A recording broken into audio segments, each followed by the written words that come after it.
we'll go face to face, so I want 2 on 2 in here. 2 on 2 here. Sorry, 1 on 1, sorry, 1 on 1. You can hop in and out there. Yeah, I get the first one. So you step out, that's just 1 on 1 here. This is it. Carry down, come in there. Keep the ball over and back now, yeah? Hand it over and back. So what I'm going to do, this is more facing each other this time. It'll be hand pass over and back, so none of them know exactly what's going to happen.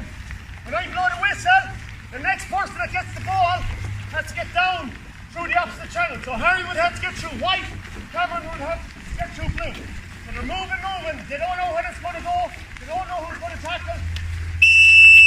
Down you go. Go, stay with. Oh, the first one. Next to win. Closer, bit closer, boys, bit closer. Go, go in around me.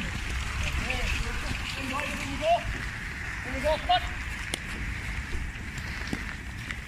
Get that ball out there, let's get somebody else to play there. Off and go. Go with it. Nice. Keep the hand. Okay, go with him. Ball around with the foot. Watch his face. His feet, nice. And then he goes over. Let's get the ball up. We'll do a couple more of them and move it on one more little bit. Hand the boys in close, in tight. Good, back. Just go, boys. Good passes. Go with him. Yes. Lovely. One more so, boys.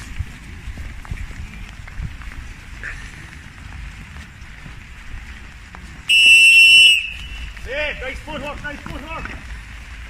So we'll do one more variation then.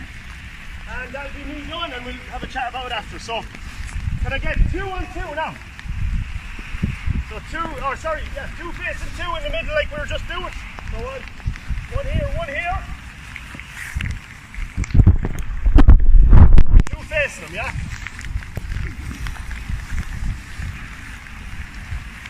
Two facing them and then the rest of you out, yeah? Nice. Let's go. In tight now. Tight.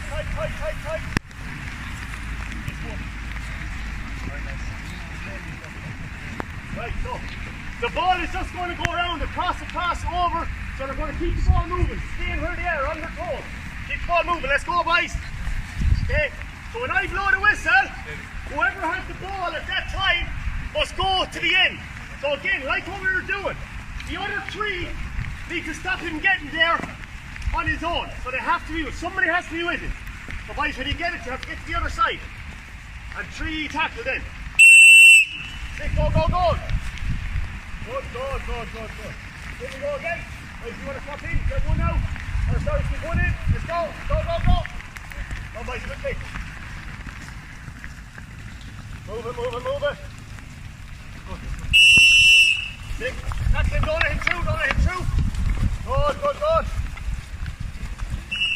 Okay, so the difference in that is tackling on your own is a little bit different to tackling in group. Okay? So if I get a couple of guys over here, put the ball up there, 2 more guys. So tackling on my own, I'm just going with him, okay? And I can only cover where he's going. If I have another man in here, if we both come to this side and tackle this man, would that be ideal? No, that's how he's all this side, he's that way to move. So we both must go to each side. Now if you get to this stage with 2 players and you foul it, I think it's criminal. I've probably done it myself before, but it is criminal because if both his arms are locked tight, he can't throw it up to hit it. If he throws it up to hand pass, he's still in trouble. So if he has the ball and we lock in tight, we're there. He's trying to get over. Anytime he goes to it, we're there. The contact should even get a little bit light and it's a four. Because the minute both of us are staying on him, both of us have our hands free, we've 4 arms against 2. The minute he throws it up, we should be there. If we stop his hurling, criminal. If we put 2 arms around him, criminal. He can hurl. And 9 times out of 10, he's yet to do very little. If we have 3 on him, and we give away a foul, if we don't have him surrounded then with his arms in trouble, then that's the problem. So we'll do it a couple more times, see how we get on. So 4 boys, let's go.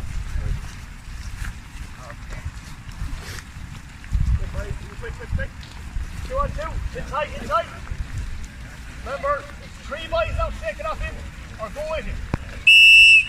Go with him, go with him, go with him, go with him. Okay, but everyone's putting the ball. So what did he do? Jimmy struck through the centre of him. What did the boys do? Didn't move their feet, grabbed him, arms around him. That's one thing we don't want to do. So back in again, we'll go again. In we go, boys, we'll do it a couple more times. So we have to go with him, and the third man will help you then. Ready, go.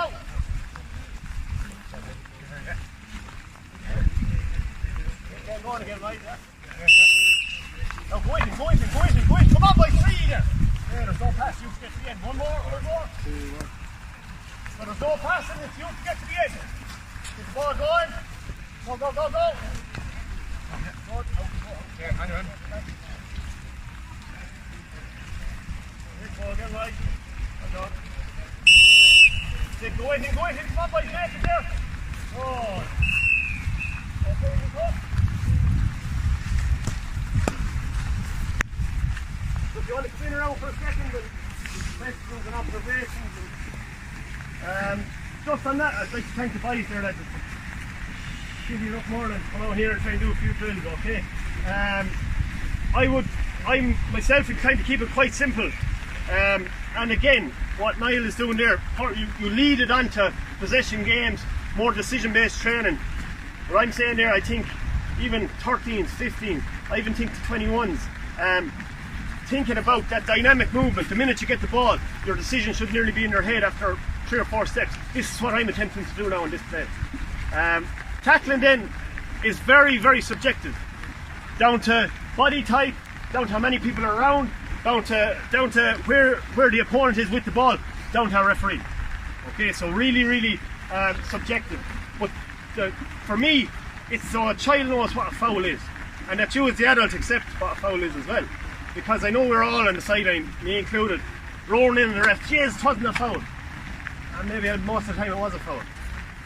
And then you're doing the child or the adult no service at all by getting carried away, when actually, we're just consistently doing the basics wrong. So, somebody told me the other day, get world class on basics, that's a good place to be, and I believe the very, very same thing. If you can build the basics, you can layer upon layer upon layer, like all the great teams do. But if there's any questions, obviously throw them at me, or disagreements or agreements or whatever you want. Just on that drill there, Paddy, you know the way you, like, let's say a 2-on-2 there, where you have 25 lads training. Yeah. So would you have 3 groups of maybe just 12 players in one zone? Yeah, 100%. I'd have probably that channel I had. Like if there was 20 here, I'd have 5 channels. Right. But I just have maybe 8 in one. I'd have them all working on the same drill at the same time. Definitely. Or you could have the 4 in, do a couple, pop them out. 4 more in, do a couple. Or you could have 10 channels. Have 2 in it if you have 20, and they can work away and then take a break, work away. But the key is the quality that they're doing it. Yeah. The only problem is if you have too many channels, you don't have enough coaches to go and observe. Because if they're doing it consistently wrong, I know it's very subjective, but if they're consistently fouling, then they're actually building on a poor habit over and over and over. So yeah, that's the only thing I'd say about that. With that swarm tackling, how do you decide, if a fella has a ball here and like Limerick, they work their triangles, but Limerick are really good with the ball, but they're fucking exceptional without it, at dispossession teams and that as well. What would you kind of advise there? Is 2 going to a man enough, and then I take the next header? What way would you coach? Yeah, it's decision based. Really, yeah. You couldn't tell. Again, you go back to body position. Are they turned with their back to goal? Are they coming out like freight trains? It's basically going back to decision-based coaching. So this is your basics of tackling, but to really put it into practice, you put it into small-sided game, condition games. Then you review it in matches when they're performing in match situations. You ideally have video footage. You'd show them on a video. Did it work? Did it not? In that situation, 1 he should have only went. In that situation, he was blind to everything around him. So 2 or 3 he should have went and covered him up. So I think it is about the more experience they do.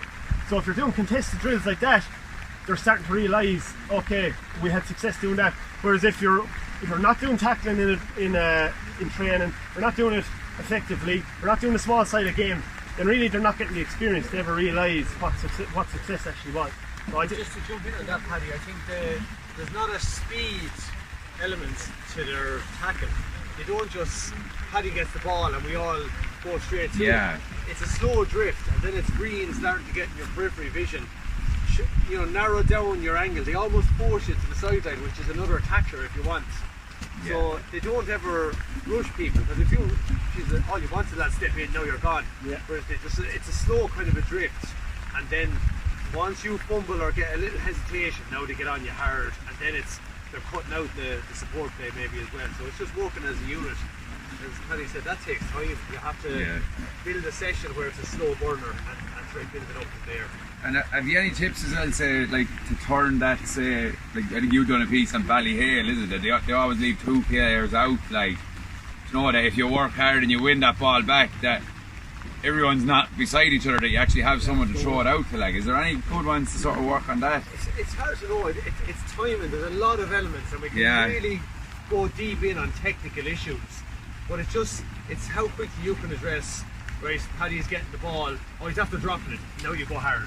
Whereas if he gets it clean, now you're backing off a little bit, make yourself big, the rest of the lads are coming with you to put out the options that are close to him. There's a lot of elements to it, but then once it's on the ground and now it's a scrap, maybe 1 or 2 lads go in, and Niall even said one about, you know, kick it, get it out of the ruck, and then you have lads. We don't all need to go in there. And you're saying then turn over, when they turn over, to go back the other way then? Yeah, like say, like, so like, we worked hard as a half forward. We all do these drills now, say 5 on 5, and they go mad. Next thing they win the ball back, they're all fucked because they're inside in the ruck, and you know, you're roaring at them then spread out to start working the ball again. But I don't know, it's hard when it's unfortunate. We get them doing the tackling, but then we don't get them working the ball. It's part of work. It's part of keeping your head under pressure. It's part of keeping your head when you're on your last legs. Your tongue is out. But I actually have to use that last bit of strength to say, you know, pop it to the man who's coming. And it should be, if I'm working back as a half forward, you know, he's no better than me. I've nearly I have my work done, but there needs to be other lads who weren't chasing back the field coming forward. And now you see, you know, a half back line, every half back line have scores in them now. So if we do win it, we're usually just popping it.